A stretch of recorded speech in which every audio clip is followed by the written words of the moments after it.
kemudian prosedur pengambilan darah ini bisa dibaca sendiri ya. Yang pasti adalah kalau darah vena diperhatikan sudut penusukannya. Kemudian ujung jarum yang lancip itu menyentuh kulit, menyentuh permukaan kulit. Ya. Kemudian coba kita lihat di sini ada usapan alkohol, ya. Usapan alkohol ini melingkar, ya, atau satu kali usap, melingkar dari dalam keluar atau satu kali usap. Ini bergantung pada kebersihan dari kulitnya itu sendiri juga, ya. Terus hindari penusukan itu pada waktu alkohol masih basah. Kenapa? Karena memungkinkan masih ada kumpulan dari bakteri ya yang ada di situ. Kenapa? Karena alkohol 70%, artinya ada 70 gram alkohol dalam 100 cc misalnya gitu ya. 1 cc air Aquades. Jadi yang paling paling cepat menguap itu jelas alkoholnya. Ya. Kemudian berikutnya adalah air. Kalau kita masih dalam keadaan basah sudah nusuk, kemungkinan itu masih ada air yang memungkinkan masih ada bakteri yang ada di situ. Nah, ini tadi air ya, media yang bagus untuk hidup dari bakteri itu sendiri. Nah, kemudian jelas vena itu ketika sudah selesai ya harus ditekan ya, sudah selesai harus ditekan. Pengambilan darahnya, aspirasi dari darahnya itu ketika sudah masuk benar ke vena itu harus harus tetap terpasang torniketnya, jangan dibuntu juga ini ya. Oke.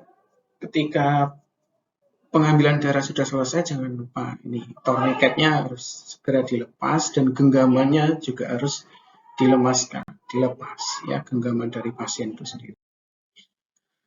Nah, untuk cara pengambilan darah kapiler, vena kapiler, biasanya pada bayi baru lahir, bisa dilakukan di tumit atau di ibu jari kaki ya. Jadi di ibu jari kaki itu relatif pembuluh darah venanya melingkar gini itu lebih besar. Kalau anak-anak jari tangan 3 dan 4. Ini ya. 3 dan 4. Ini juga sama kayak gitu. Ini ada vena kapiler yang melingkar di sini itu lebih besar. Terus kemudian kalau pengen tusukannya tidak terlalu sakit, itu ambil di tepi. Jangan di ujung. Kenapa? Kalau di ujung ini saraf nociceptornya atau saraf perabanya dari kita itu semakin sensitif. Itulah kenapa penyandang disabilitas tunanetra itu meraba braille-nya itu pakai ujung jari. Kita bisa menghangatkan lokasi pengambilan darah dengan kain hangat dengan lama proses penghangatan selama 3 menit ya, supaya perfusi perifer di situ menjadi lebih lancar sehingga kita tidak perlu melakukan 2 kali atau bahkan lebih dari 2 kali tusukan. Ya.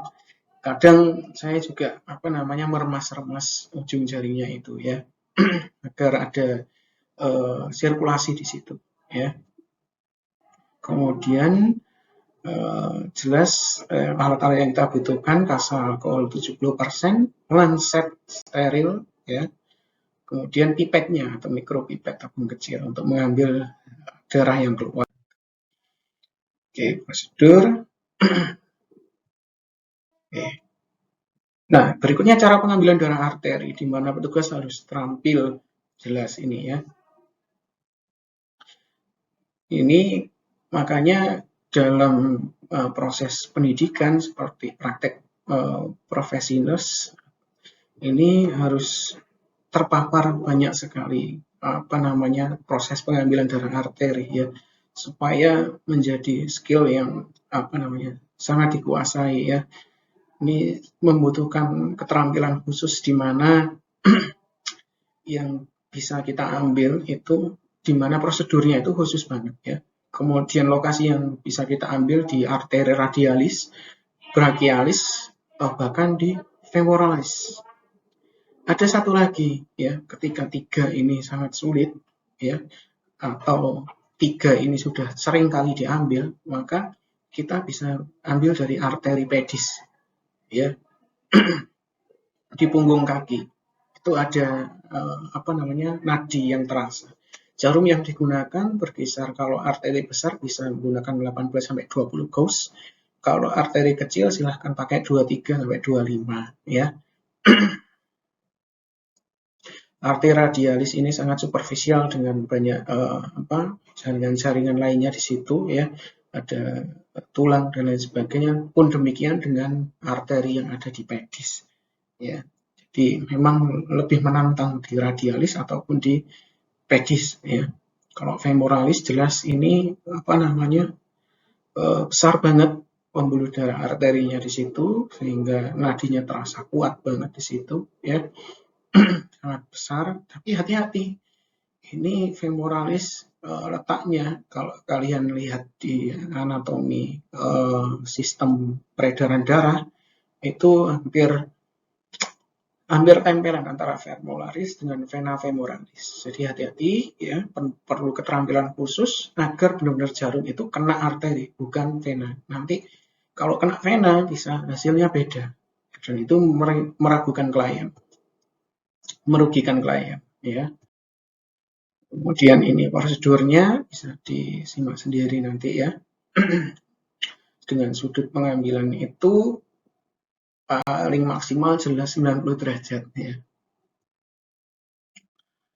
Yang pasti setelah pengambilan taruh di, jangan lupa heparinnya sebagai antikoagulannya ya. Terus kemudian campurkan dengan merata. Nggak usah terlalu cepat ngocoknya karena bisa merusak nanti ya. Oke. Ini adalah batas waktu penyimpanan darah pada suhu kamar. Ya. Ini berguna untuk penghitungan perkiraan transportasinya jika diperlukan unit lain untuk memeriksa sampel darah tersebut. Nah, berikutnya setelah darah ada pemeriksaan urin, pemeriksaan penunjang berupa urin. Ini bisa kita temukan berupa hasil asam urat dengan menampung urin selama 24 jam. Kemudian pemeriksaan bilirubin di mana digunakan untuk deteksi penyakit obstruksi empedu, hepar dan kanker hepar.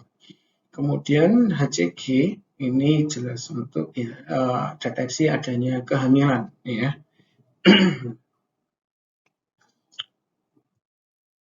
Jenis pemeriksaan urin terbagi pada beberapa jenis, istilahnya ada urin sewaktu, di mana urin ini dikeluarkan sewaktu-waktu, ya, bila diperlukan pemeriksaan, ya. Urin pagi, urin yang pertama dikeluarkan saat pasien bangun tidur. Urin postprandial adalah urin yang pertama dikeluarkan setelah pasien makan, ya. Kemudian ada urin 24 jam, ini urin yang dikumpulkan jelas selama 24 jam.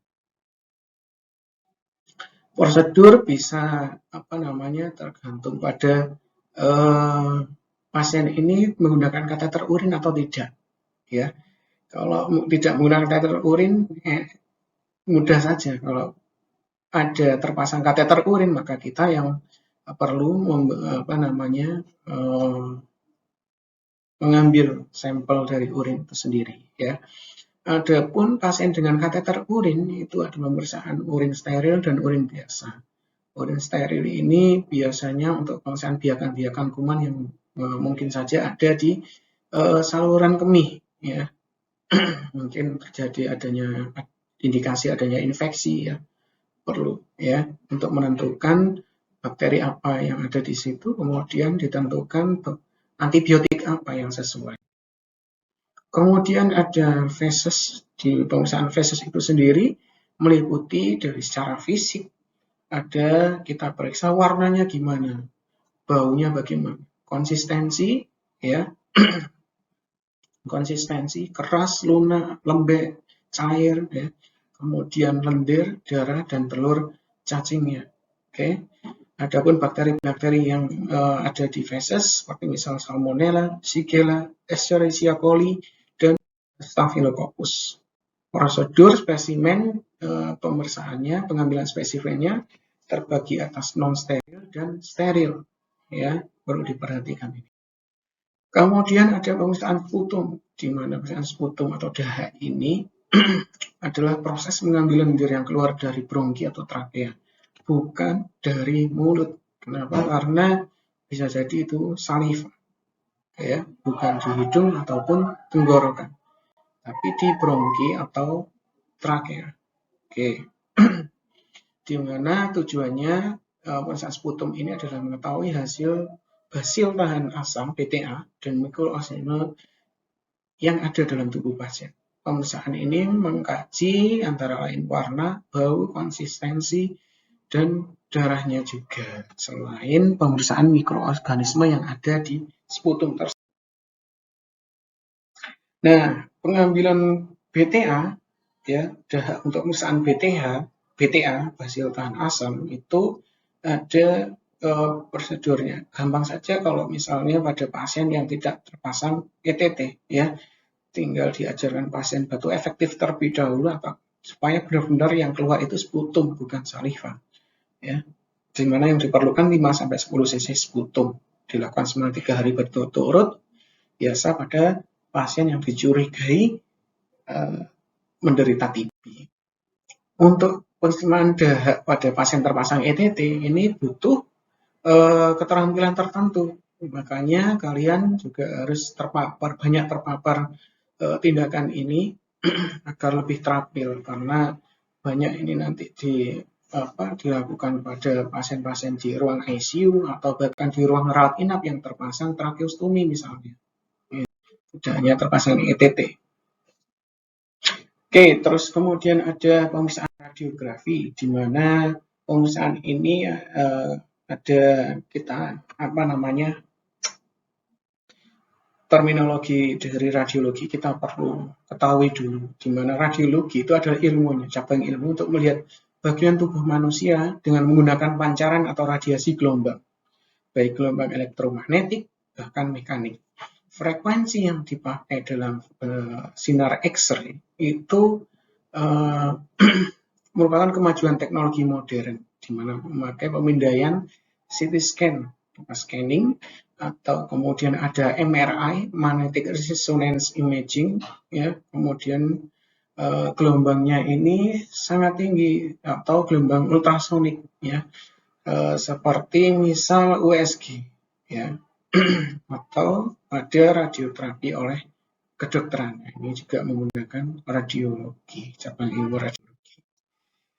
Radiografi, di mana ini didapatkan image yang diciptakan oleh X-ray, ya, digunakan untuk evaluasi dari banyak struktur jaringan tulang dan jaringan tulang maupun yang lembut sekalipun, ya. Radiografi diproduksi oleh transmisi X-ray melalui pasien ke perangkat, ke perangkat, kemudian diubah menjadi gambar untuk didiagnosis, ya. Kemudian ada jenis radiografi yang berupa fluoroskopi, ini seperti ini, atau fluoroskopi dan angiografi, ya, sebagai suatu tools khusus untuk penciptaan X-ray di mana layar fluoresen dan intensifiernya gambar tabung dihubungkan ke sistem televisi sirkuit tertutup, di mana pencitraan struktur yang di dalam jaringan dapat ditambah dengan agen kontras. Agen kontras ini bisa ditelan atau disuntikkan ke tubuh pasien untuk menggambarkan anatomi atau bahkan fungsi pembuluh darah, ya. Jadi kalau tanpa agen kontras, pembuluh darah ini nggak kelihatan, ya, dengan radiografi. Tapi dengan fluoroskopi yang menggunakan agen kontras, entah itu ditelan atau disuntikkan, nah itu bisa terlihat nanti, ya. Namun agen kontras ini harus segera dikeluarkan sehingga ada prosedur khusus sebelum ini disuntikkan atau ditelan agen kontras ini. Nah, kemudian ada barium. Barium ini untuk agen kontras yang di saluran pencernaan, bisa diberikan secara oral atau per dubur ya untuk mengevaluasi saluran pencernaan ada masalah atau tidak ya. Kemudian ini ada zat yang yodium ya di mana ini bisa dilakukan dimasukkan melalui oral, rektal atau rutenya intraarterial atau intravena. Nah, ini seperti yang saya bilang tadi, ada syarat tertentu diwajibkan sebelum agen kontras diberikan. Ya, ini berupa ini pemeriksaan dari fungsi ginjal. Ya, jadi dilihat dulu GFR-nya.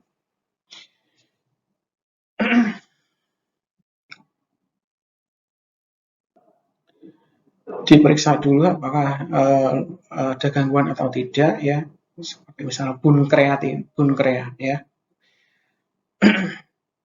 Kalau bunkrea dalam keadaan normal silakan diberikan. Terus kemudian setelah pemeriksaan harus segera dimotivasi, diedukasi pasiennya untuk minum yang banyak supaya agen kontrasnya itu bisa segera keluar melalui urin ya. USG ini biasa pada ibu-ibu hamil ya, di mana